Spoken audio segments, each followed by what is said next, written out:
이번 시간에는 산업심리와 교육에 대해서 알아보도록 하겠습니다. 우리가 안전관리자나 보건관리자가 되어서 근로 현장에서 우리 근로자들에게 교육을 하죠. 교육을 하게 되는데 어떤 방향으로 교육을 해야 될지 이거에 대해서 알아보는 시간을 가져봅시다. 자, 산업심리 및 교육. 자, 목차를 보면 교육의 개념, 어떻게 할 것이, 어떤 개념을 가지고 어떤 방법으로 교육을 할 것인지, 그 다음에 학습의 이론, 그 다음에 법상 안전보건 교육의 종류와 내용이 있겠죠. 법으로 어떻게 안전교육과 보건교육을 시켜야 되는지, 그런 종류라든지 내용, 그 다음에 교육을 하다 보면 노동자들이 교육을 받으면서 또는 교육을 근로 현장에서 느끼게 되는 착각 현상, 뭐 주의력, 부주의, 사고 심리, 그 다음에 직업적성, 노동과 필요, 동기부여, 그 다음에 중요한 무죄의 운동과 위험 예지 훈련, 뭐 이런 목차로 이제 수업을 해보도록 하겠습니다. 첫 번째, 교육의 개념. 우리가 안전관리나 보건관리에 대해서 교육을 하게 될 때 어떤 개념으로 교육을 해야 되는지 한번 알아봅시다. 교육의 3요소 이렇게 되어 있죠.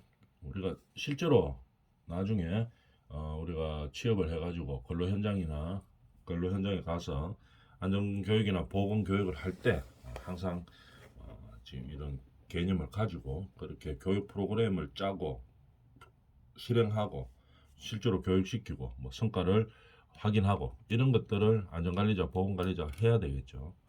그런 매뉴얼들을 자체적으로 개발하고 할 때 항상 개념을 가지고 하도록 합니다.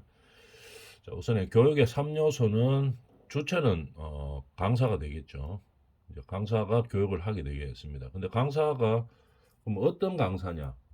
크게 보면 외부 강사도 있고 외부에서 초청하는 강사 아니면 내부 강사도 있을 수가 있겠죠. 외부에서는 이제 전문가들을 모시고 와서 이제 강의를 합니다. 안전교육이나 보건교육에 대해서 강의를 하고 아니면 외부 강사인 경우도 있겠지만 내부에서 뭐 직장 상사라든지 내부에서 이 강사를 초빙해서 이제 교육을 할 수가 있겠죠.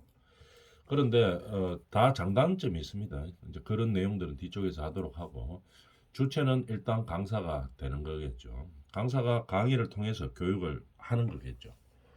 그 다음에 객체는 수강생들이 되겠죠. 수강생들이 되고 그러면 이 전달하는 매개체는 뭐 요즘 뭐 PPT로 많이 하죠. 발표 내용도 하고 하죠. 그래서 그 매개체가 되는 것은 무엇을 교육할 것인가 하는 교육 내용이 있겠죠. 안전교육에 대해서 뭐 우리가 어떤 뭐 예를 들어서 이번에는 추락 사고에 대해서 강의를 한다. 예, 방지 방법. 그다음에 아니면 뭐 끼임 사고에 대해서 방지할 수 있는 방법. 근로 현장에 따라서 필요한 그런 교육들이 있겠죠. 그런 교육을 하는 내용, 교육 내용과 교재 이게 이제 매개체가 될 수가 있겠죠. 그래서 교육의 3요소는 주체, 객체, 매개체 이렇게 나누어질 수 있습니다.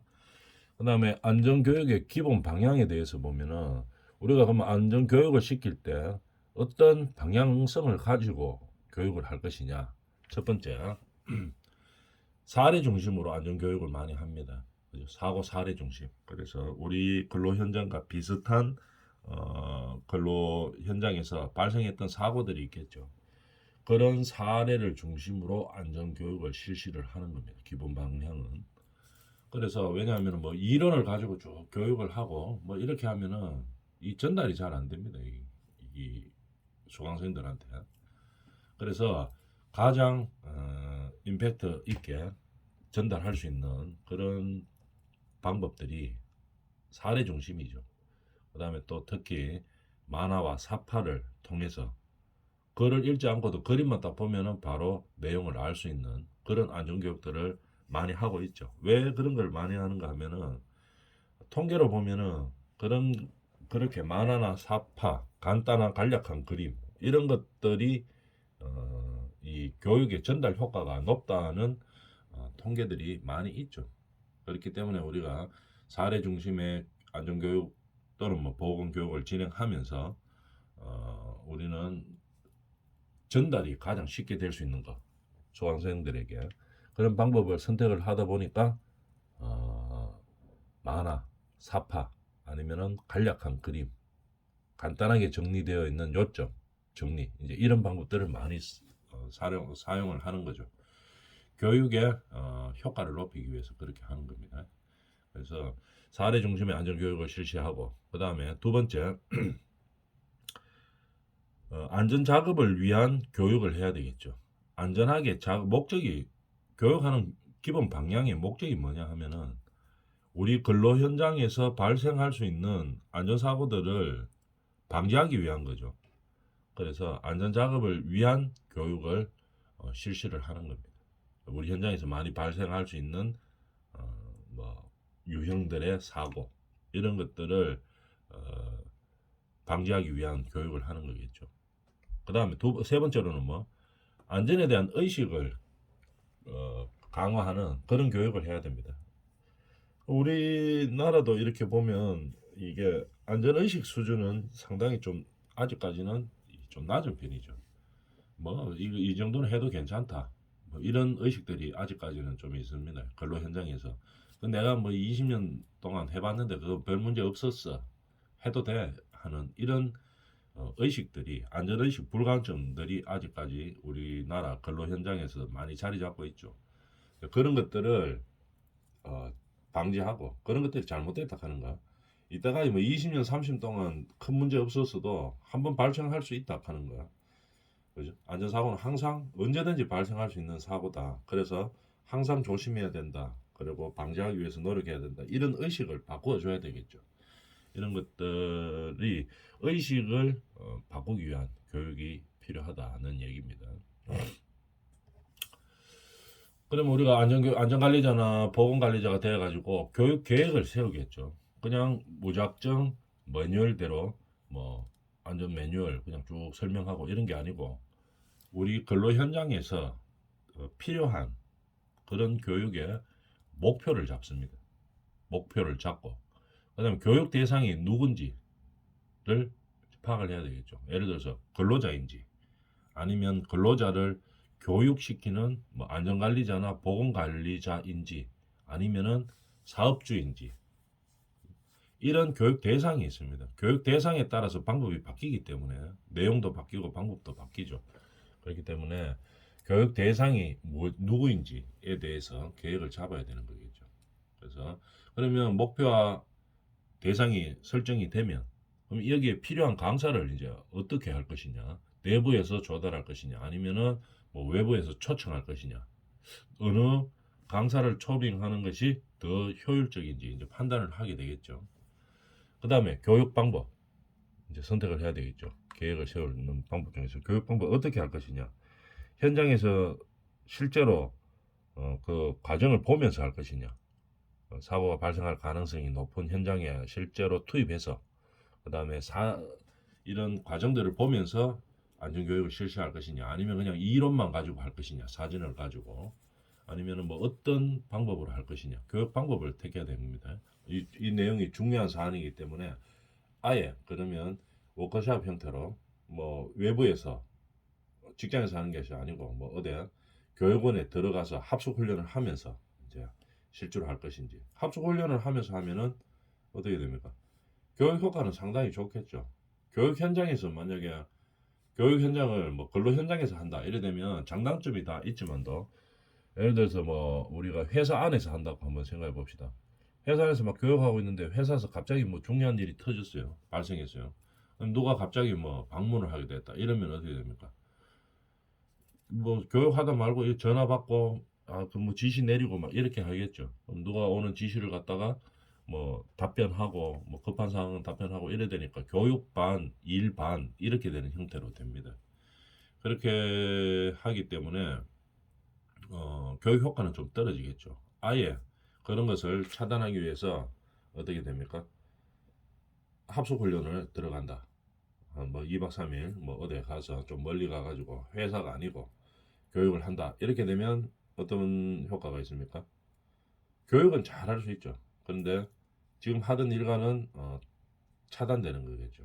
이제 이런 식으로 여러 가지 뭐 장단점이 있기 때문에 교육 방법을 어떻게 할 것인가 이거를 선택을 해야 되겠습니다. 그 다음에 교육 시간과 시기를 언제 할 것이냐 이것도 중요하겠죠. 회사가 그렇게 뭐 바쁘지 않을 그런 시간대에 하는 게 제일 좋기는 하겠죠. 이런 시기와 시간, 그 다음에 장소를 결정을 해서 교육 계획을 세웁니다. 안전교육이 됐건 보건교육이 됐건 우리 회사에서 필요한 교육의 계획을 세우는 거겠죠. 그래서 이런 안전교육을 세우면 실시 계획을 실제로 세워야 됩니다. 안전관리자들이 또는 보건관리자들이 하는 일들이 가장 주된 임무가 이런 거죠. 그죠? 근로자들을 교육하고, 그 다음에 교육된 것이 실제로 잘 근로 현장에서 근로자들이 지키고 있는지 그거 확인하는 거. 이제 이런 것들이 가장 중요한 거죠. 확인해 보니까 잘 안 된다 이러면 개선하고 발전 안전사고가 발생하지 않도록 잘 뭐 설득하고 뭐 고칠 수 있도록 이제 하는 거. 이게 이제 제일 큰 일이죠. 안전관리자, 보건관리자의 주 업무가 되겠죠. 교육 계획이 서면 이제 실시 계획을 세웁니다. 소요 인원은 몇 명인지, 몇 명을 가지고 교육할 것인지, 장소는 어딘지, 회사 대회의실인지, 아니면 저기 어디 뭐 연수를 가서 할 것인지 이런 교육 장소를 계획을 세워야 되겠죠.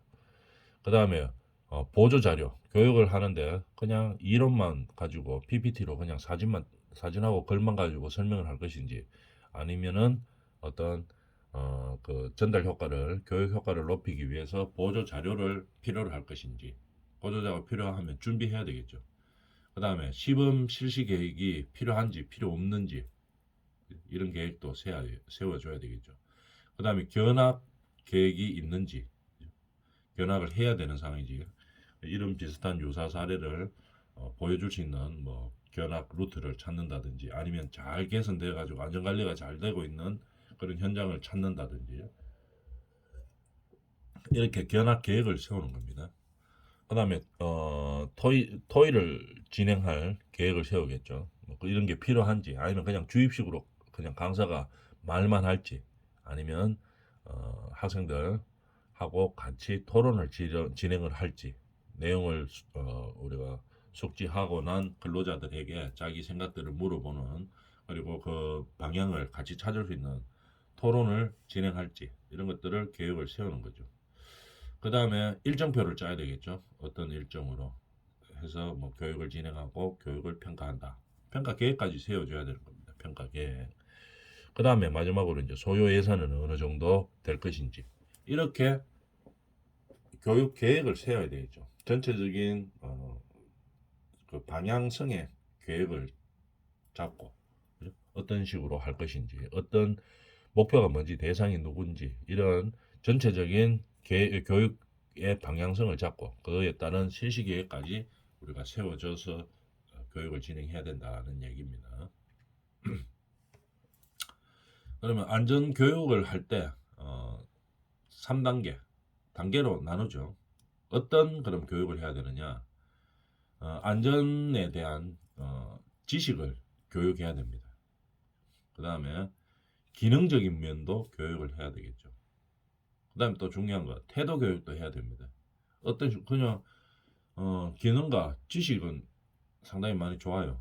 교육 내용에 아주 많이 풍부하게 포함이 되어 있습니다. 잘 짰어요. 예를 들어서 안전관리자나 보건관리자들이 이 계획은 아주 잘 짰는데, 이거를 듣는 근로자들이, 듣는 학생들이 이 태도가 아주 불량해요.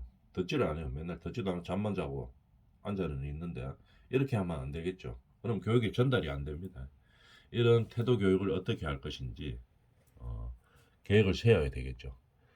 그래서 안전교육의 3단계는 크게 지식교육과 기능교육, 그 다음에 태도교육으로 나눌 수 있습니다. 지식교육을 할 때 어떤 준비를 해야 되는지 4단계로 나누어서 이야기를 하고 있죠.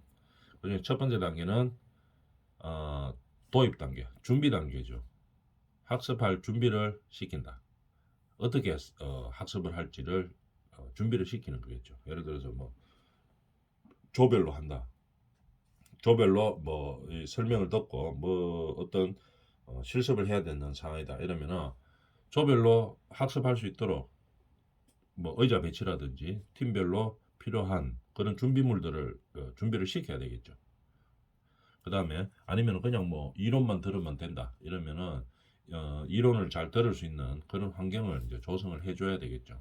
그래서 지식을 교육하기 위해서 준비 단계입니다. 도입 단계라고 이야기하죠. 그 다음에 두 번째, 이 두 번째 단계는 작업을 설명을 합니다. 학습할 준비가 되면 그 다음에 우리가 안전 교육할 뭐 어떤 작업에 대한 설명을 해야 되겠죠. 이런 작업을 할 때 어떤 안전상의 문제가 발생하고 어떤 뭐 안전 조치를 해야 된다. 이런 것들을 설명을 쭉 하는 겁니다. 제시하는 거죠. 제시 단계라고 이야기합니다. 그 다음에 적용 단계. 이 작업에 대해서 이 근로자들이나 학생들에게 설명을 해줬으니까 안전 한 관리 방법이나 안전에 대한 지식을 교육하는 방법들을 설명을 해줬죠. 그럼 실제로 한번 시켜봅니다. 그 학생들한테 작업을 시켜본다. 그죠? 그러면 시켜보면 이 근로자들이 이제 몸에 익을 수가 있겠죠. 적용이 잘 되고 있는지 적용 단계에서 우리가 작업을 시켜보는 겁니다. 그 다음에 확인을 해봐야 되겠죠. 이게 잘 그 근로자들에게 전달돼 가지고 이것이 이 지식이 잘 진행되고 있는지 잘 지켜지고 있는지 평가를 하는 겁니다. 확인 단계라고 이야기합니다. 이렇게 이제 지식을 교육을 해야 되겠죠.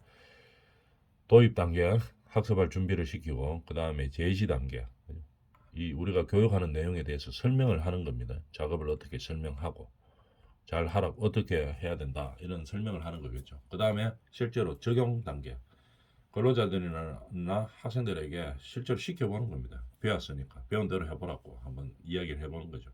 그 다음에 평가를 해야 됩니다. 확인 단계 이게 잘 적용되는 방법인지 아니면 뭐 어떤 문제가 있는지 문제가 있으면 고쳐야 되겠죠. 이런 식으로 가르친 뒤에 잘 살펴보는 그런 단계 확인 단계라고 이야기하죠. 지식 교육의 4단계에 대해서 해봤습니다. 지식 교육에 대해서 뭐가 필요한지 해봤고 그럼 기능 교육에 대해서 한번 볼까요? 기능 교육의 3원칙이라고 하면은 일단 준비가 되어 있어야 되겠죠. 기능을 가르치는 거기 때문에 어떻게 준비를 해야 되느냐 이 안전이나 보건의 교육에 관한 어떤 뭐 안전이나 보건에 관한 사항들을 어떻게 해야 되는지 기능적으로 가르치는 거겠죠. 그래서 준비를 시켜야 되고 그 다음에 위험 작업을 규제를 해야 됩니다. 어떻게 뭐 규제를 할 것인가. 그죠? 이 작업에 대한 위험 작업에 대해 규제를 어떻게 할 것인가. 뭐 쉽게 말하면 뭐 그런 거죠. 예를 들어서 뭐 사다리가 이 미끄럼 사고가 많이 방지한다. 추락 사다리 올라가다가 뭐 우리가 추락 사고가 많이 발생한다. 이러면은 사다리를 어떻게 규제할 것이냐. 각도를 어느 정도로 놓고 그 다음에 걸침할 때 사다리를 걸침 위로 뭐 한 1m 정도 올려야 된다. 각도는 어떻게 해야 된다. 밑에서 누가 한 명이 2인 1조로 가서 잡아줘야 된다. 뭐 이런 규제들이 있죠. 이런 것들 위험 작업의 규제를 가르쳐 주는 겁니다. 그 다음에 작업의 표준화를 시키는 거겠죠. 어떻게 하는 것이 안전적으로 우리가 필요한 작업이다 하는 표준화를 시켜주는 겁니다. 그렇게 기능을 교육해야 되는 거죠. 처음에 다시 정리해보면 준비하고 뭐가 필요한지 기능 교육을 위해서 필요한 준비를 하고 그 다음에 규제를 딱 해줘야 되는 겁니다. 어떻게 하는 것이 맞다. 어떻게 하면 안 된다 하는 거. 위험 작업에 대한 규제를 시켜줘야 되는 거겠죠. 그래서 표준화를 시켜주는 것. 이것이 기능 교육의 3원칙입니다. 이것도 또 4단계로 나누면은 준비하고 작업을 설명하고 학습을 하기 위해서 준비를 하고 작업을 설명하고 그 다음 실제로 실습을 한번 해봅니다. 그 다음에 결과를 확인하고 이렇게 4단계로 나눌 수 있다는 얘기입니다. 그 다음에 마지막 태도 교육. 우리 근로자들이나 학생들에게 이제 강의를 하는데 기능적으로는 뭐 그래서 우리가 봤다시피 요 세 개죠. 지식, 기능, 태도 교육 이렇게 되어 있죠. 지식이나 기능 교육은 아주 뭐 완벽하게 잘 준비를 했는데 이 태도가 안 좋으면 안 되겠죠. 그래서 태도 교육의 사원칙에 대해서 한번 봅시다. 일단 듣도록 만들어야 되겠죠. 그 근로자나 학생들이 듣도록 하고 그 다음에 이해되도록 해야 됩니다. 듣고만 멍하니 듣고만 있는 상황을 만들어 주면 안 되죠. 확인을 해야 돼요. 그 근로자나 학생들이 정확하게 잘 듣고 있는지 또는 이해하고 납득하고 있는지 잘 확인을 해줘야 되겠습니다. 그 다음에 모범을 보이고 그 다음에 평가를 해야 됩니다. 반드시 중요한 거. 우리가 어떤 교육을 들어가면 마지막에 뭐 설문조사회가 뭐 적으라고 하고 이제 그렇게 하죠. 왜냐하면 그렇게 안 하면은 이 사람들이 대부분의 사람들이 잘 안 듣고 있습니다. 그냥 듣기는 듣는 것 같은데 이해를 안 하죠. 그냥 멍하니 있고 이제 이렇게 되는 현상이 발생하죠. 그래서 그런 태도 교육을 할 때 반드시 마지막에 어떤 평가를 해줘야 됩니다. 그래야지 그 내용에 대해서 잘 듣고 있겠죠. 그리고 이해를 하려고 노력을 하는 거죠. 그럼 평가한 다음에는 그냥 평가만 하고 끝나는 게 아니고 칭찬하든지 벌을 주든지 뭐 벌이라고 해가지고 뭐, 뭐 어떤 벌을 줄 수 있겠습니까? 뭐 여러 가지 그 근로하는 근로자들이나 그 학생들의 뭐 구성에 따라서 달라지겠지만 보통 일반적으로 뭐 회사 안다 이래 되면은 뭐 벌점을 준다든지 아니면 인사고과에 조금 반영한다든지 이제 이런 식으로 벌을 주는 거겠죠. 아니면은 뭐 인사 보통 인사에는 뭐 점수들이 있죠. 그래서 뭐 성과급에 반영을 한다든지 이제 이런 식으로 해주는 겁니다. 그러면은 이제 이게 벌에 해당되죠.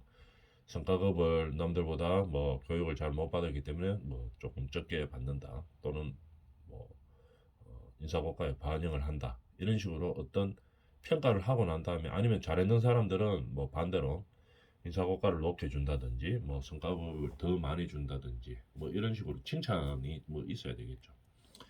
그렇게 해서 태도 교육을 바꾸는 겁니다. 이 평가 부분이 없으면은 그냥 앉았다 가는 그런 형태가 주로 됩니다. 조금 귀찮을 수는 있죠. 근로자들이나 그 학생들은 귀찮을 수는 있지만 이런 칭찬과 벌을 통해서 평가를 했는 것을 반영을 해주는 거죠. 그러면은 우리가 교육의 방법에 대해서 한번 볼까요? 이런 안전 관리나 보건 관리를 하는 교육의 방법에 대해서 보면 OJT 교육이라고 이야기하죠. 뭐냐 하면은 직장 상사가 강사가 되는 겁니다. 직장 상사가 강사가 되어서 일상 업무를 통해 지식과 기능을 뭐 교육하는 거겠죠. 사업장 내에 강사가 온다 이 말입니다. 그러면은 이 장점도 있고 단점도 있죠. 직장 상사가 강사가 되면은 이 근로자나 학생들 중에 개개인이 뭘 잘하는지 뭘 못하는지 대충 압니다. 그래서 개개인에게 적절한 지도 훈련이 가능한 거죠. 그 다음에 진짜로 회사 실장에 맞게끔 실제적 훈련이 가능합니다. 직장 상사가 하기 때문에 대부분 알고 있죠. 그 다음에 즉시 업무에 딱 연결될 수 있겠죠. 그 다음에 훈련이 필요할 때마다 계속 할 수 있습니다. 그 뭐 외부 강사는 뭐 초청하고 뭐 어떤 이런 과정들이 있지만 직장 내에 있기 때문에 훈련의 계속성이 발생할 수 있는 거죠. 필요할 때 계속 할 수 있습니다. 그 다음에 효과가 업무에 바로 적용되게 할 수 있죠. 그래서 우리가 개선 방향이 쉽게 접근할 수 있는 겁니다. OJT 방식이라고 이야기하죠. 그 다음에 상호 신뢰도가 좀 높죠. 직장 상사이기 때문에 이런 장점들이 있습니다. 그러면 OJT 말고 OJT는 뭐냐면은 외부에서 강사를 초청하는 거겠죠. 전문 강사나 이런 것들을 초청하는 겁니다. 그러면은 어떻게 됩니까? 보통 뭐 집체 교육을 하죠. 그죠? 아까 OJT 방식은 실제로 교육할 때 뭐 모아서 안 해도 됩니다. 필요한 사람한테 가서 바로 옆에 가서 어떻게 해라 이렇게 이제 지시와 가까운 교육을 할 수 있죠. 근데 외부 강사를 초빙하면 그렇게 안 되죠. 어때 모아놓고 이제 교육을 해야 되는 그런 형태입니다. 그러면은 다수의 근로자들에게 훈련이 가능하죠. 조직적으로 훈련이 가능하고 그 다음에 훈련에만 전념하게 할 수도 있습니다. 아까 OJT 방식은 어떻게 됩니까? 가서 일하고 일하는 도중에 하는 경우가 많죠. 그렇다 보니까 훈련에만 전념할 수는 없는데 그와 반대로 OJT는 그랬고 OJT는 뭡니까? 일하는 걸 딱 스톱하고 그 다음에 교육을 받는 거죠. 그러다 보니까 훈련에만 전념할 수 있습니다. 전문 강사를 초빙하는 것도 가능하고 외부 인력을 초빙하기 때문에 우리 회사에 또 없는 그런 전문 인력들을 초빙할 수도 있는 거겠죠. 그 다음에 특별한 설비나 기구를 이용하는 것이 가능하고 그 다음에 근로자들이 우리 직장 내에서 할 수 없었던 그런 많은 지식과 경험을 이걸 같이 교류할 수도 있겠죠. 이런 식으로 할 수 있고 그 다음에 교육훈련 목표에 대해서 집단적 노력이 좀 흐트러질 수도 있는 부분도 있겠습니다. 왜냐하면 이 강의 내용을 할 때 우리 회사에 맞게 정확하게 모든 것을 알고 있는 그런 강사가 잘 없죠. 우리 회사 직원만큼 정확하게는 알지 못합니다. 그래서 이 목표에 대해서 관점이 약간 바뀔 수 있는 그런 상황이겠죠. 이런 것들이 외부에서 강사를 불러서 교육하는 OJT 방식 두 가지로 크게 나눌 수 있습니다. 이에 대한 장단점은 다음 시간에 하도록 하겠습니다.